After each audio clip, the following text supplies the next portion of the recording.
Hey there, sweet friends. I hope you are all well. Welcome back, or welcome if you're new. It's day 7 of our 13 Days of Halloween tutorial series.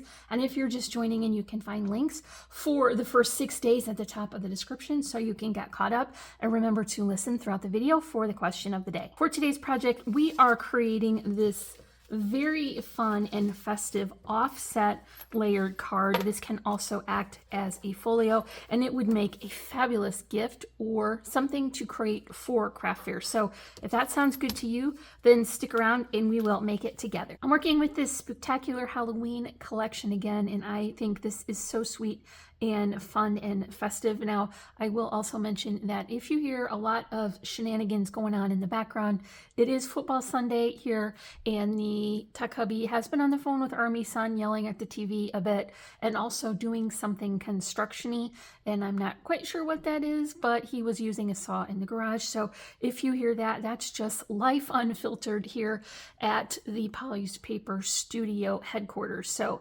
just keep that in mind as we're working along. You might hear something in the background.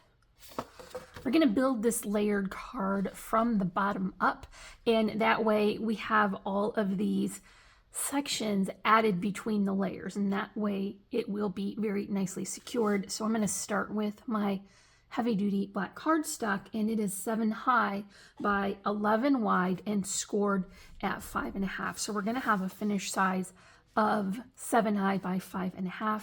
Now, first thing I want to do is put the pattern paper on the inside. Even though this is a layered card, I still want it to function sort of as a little bit of a folio as well. And so if you're giving this as a gift, maybe you put some family pictures in here, and then this would be a nice way to display those with your seasonal decor. And so my first piece here of pattern paper is going to be 6 7/8 by 5 3/8, and I want the 2 inside to match for this back section, so I'll just add this one as well. This is a really nice way to get rid of some of those offcuts and scraps, and it has a lot of surface space, so you're going to get through a nice amount of that paper. Now, I do want it to be finished on the back with the collection paper, and so I have that same size cut with just a different pattern, and so we're just going to add that as well. We're going to got all those nice borders of that black cardstock, and all of those additional layers help to bulk this up and make it very sturdy. So this is going to be the very back portion, and we're going to build up from here. So the next piece I have to come in is going to be 6 high by 5.5 wide, and I have it scored at 4.5, so that I have 1 inch portion that I can adhere to this and then continue to build. So of course I want to use my 2 glue combo.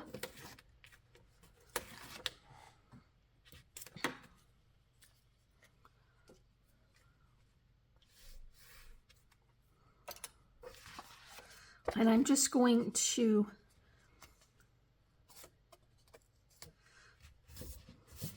line up these score lines right in the bottom along the side and the edge. And here's where you can see that it's starting to become an offset. So every layer going forward will be a little bit shorter and a little bit narrower, but we're still going to have it anchored here on this one side. So now when you open this, we have another portion that is the size of that background. And we've got another one of those star papers.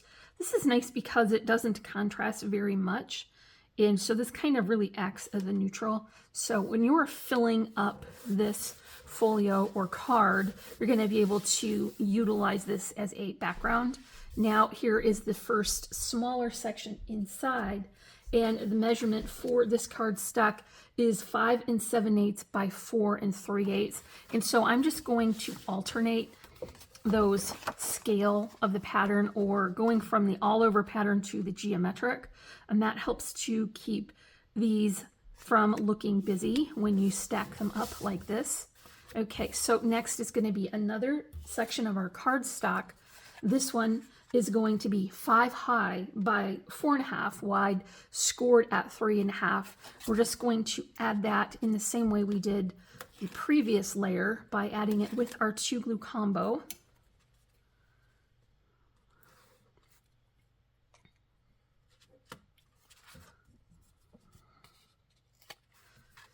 Same thing right down into that corner. And then even on the side and the bottom, we have another piece for this side that is the same measurement.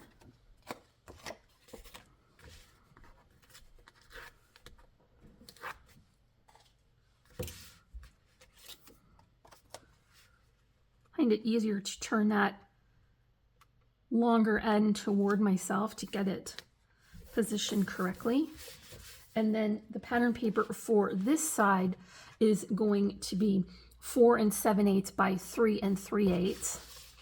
And you can see that we're maintaining that nice border as we work along. One more for this side as well.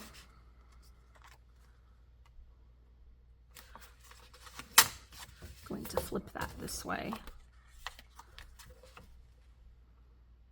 Before I get too much further, I have a couple of layering elements that I want to include. And remember, I said this will be acting as a card. And so I want to include a spot for a sentiment to be added.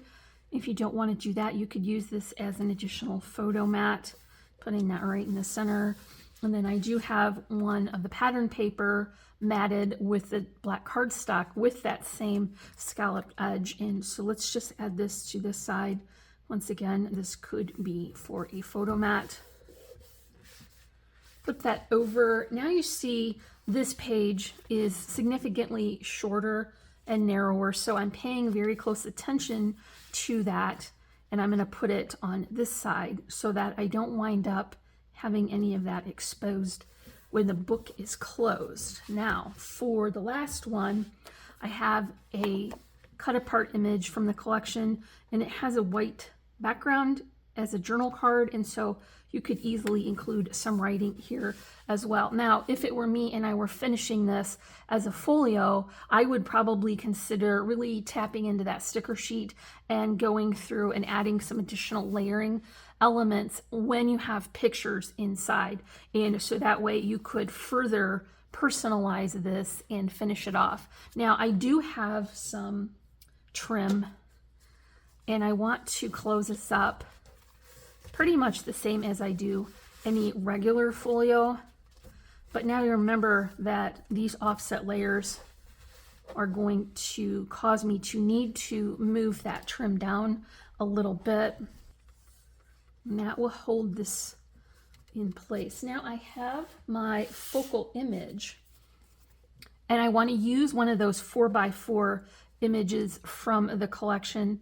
And so I have clipped that out and added the black cardstock border. I've also added a little bit of that pattern paper on the back because it will be visible when you open the folio. So I have only put my double-sided tape here just on the side, and I definitely want to use some of my Tombow just to make sure that it's well secured.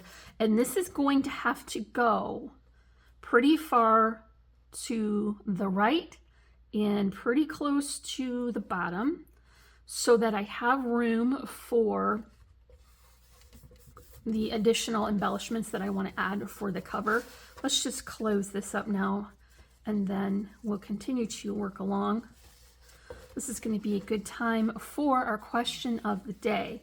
So this is going to be one of those polarizing questions.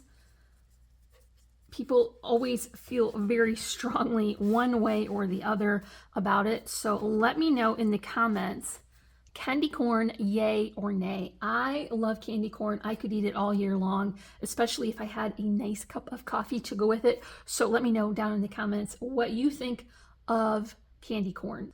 Now I do have my regular finishing details that I like to add. So I've got flowers and some charms and sequins, so I'm going to work on that. And while I'm doing that, I will give you a little update on Charles Cricket. So Tech Hubby did find him yesterday, and he was evicted. And so I guess I am currently in the market for a new sidekick.